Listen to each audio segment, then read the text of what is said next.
Let me ask you something, creator, and do let us know in the comments below with your answer. Who's that one channel in your niche that you constantly compare yourself to? You probably know exactly who I'm talking about, and they make you green with envy. That right there is what we're going to solve today. The technical term for this is total addressable market, or TAM for short. It's the ceiling of your current audience, the maximum number of people who care about the kind of videos you're making right now. But here's the thing. Most creators think that that ceiling is fixed, and that's why they're stuck getting a couple of hundred views per video. Let me give you a quick example. Here's a search for cycling videos on YouTube from channels with less than 10,000 subscribers. And what we find is this video that does speak to a specific total addressable market, but widens the scope of our audience to its maximum potential.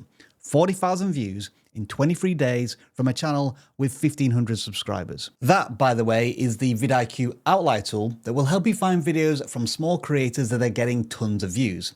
And you want the same results, right? So click the link in the description and start using this tool right now. So if you do want to 10x your views, you need to 10x your potential audience and know who that audience is. It starts with uncovering 5 hidden layers that shape who watches your content and, more importantly, who doesn't. So let's dive into the first one. Age affects everything from pacing to punchlines.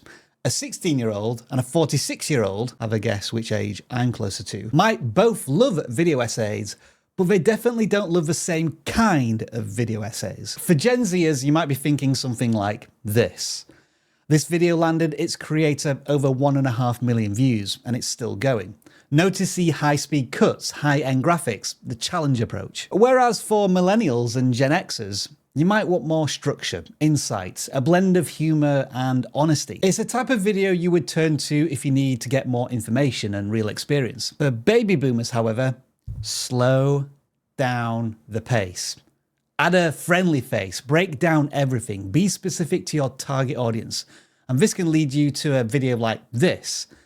And it's a 12x outlier with over 1 million views. And just like that, with the same core idea, you can create 3 completely different executions of the same video. But it's not just age, it's vibe, the tone, pacing, visuals, and even fonts you use to tell people who your video is for. And if the vibe is off, people click away before you say your second sentence. There is a misunderstanding that to appeal to a global audience, you have to strip away everything unique or local about your content and yourself. But that's not true.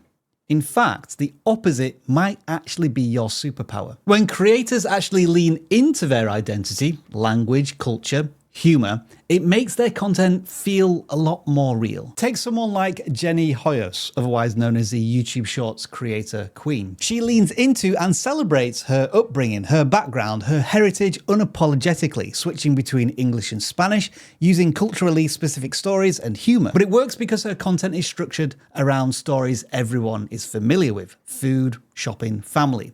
The emotions, the stakes, and the characters are universal, even when the context is personal. She's not filtering out any of her identity to go viral, she's using it as the core of her storytelling. So ask yourself these important questions. Can someone who doesn't share my personal background still follow what's happening? Can they feel something, even if they don't catch every reference? Sometimes it's not about simplifying, it's about adding context. A 3-second setup, a visual cue, a subtitle that adds to the punchline. Make that door open, even if the house is uniquely yours. That's the difference between niche and niche but expandable. Sometimes though, it isn't the delivery of the content, it's your framing of it. Let's say you want to make a video called Top 5 Pasta Shapes Ranked. Who's that for? How many people out there actually care about pasta rankings? It's niche, that's fine, but it limits too much how many people care enough to click. Instead, let's try and find some overlapping interests. A pasta video could definitely work if it taps into food culture, history, or even comedy. With that in mind, imagine these titles instead. This pasta shape was banned in Italy, but I made it anyway. Why this pasta almost went extinct. I ate pasta every day for a month. This is what happened. It's the same subjects, but there's more tension, curiosity, and the potential to tell stories. You've taken a video about pasta and turned it into something people actually want to see unfold. I don't know, is that a pasta pun or not? Expanding that total addressable market doesn't necessarily mean abandoning your topic. It means asking, what emotional doorway can I open for someone who doesn't already care? Now, this is pretty important, but it is a little tricky to comprehend. Not all watch time is created equal, and not all viewers are sitting at a desk, headphones on, laser focused. Some people are watching your videos while cooking dinner. Others are falling asleep to it. Some are watching on a 55-inch television, others on a phone with no sound. Each of these viewing conditions completely changes how your video needs to work. And here's the kicker. YouTube knows this. They track what devices people are watching on, when they're watching, and how they interact. So what do you do about this? Well, it's all where smart design of your videos comes into play. Add captions, not just for accessibility, but for all those people watching your video on mute. Use text callouts and visual repetition for viewers who aren't always fully tuned in. And break up long monologues with B-roll or chapter markers for people who are scrubbing through the content. And this might be the most important one of them all. Front load clarity. Don't bury your point in a 45-second intro. Assume some viewers only have 1 foot in the video room, so to speak. Think of it like this.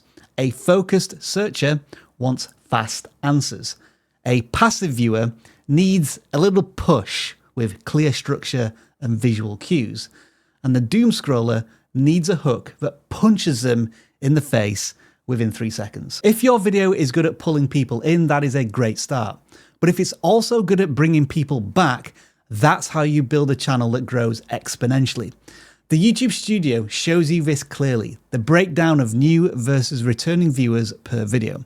One video might have 30% returning viewers, another just 2%.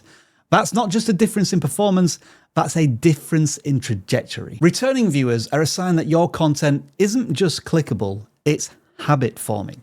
It means people want to come back for more, and that's when YouTube really starts rewarding you. When you increase returning viewers, your TAM expands in a different way. It becomes compounding. You're not just churning through your audience, you're turning that audience into a loyal fan base.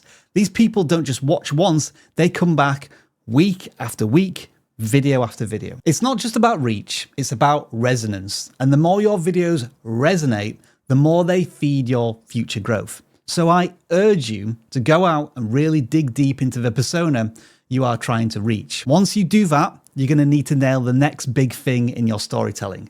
And John is going to tell you all about that right here.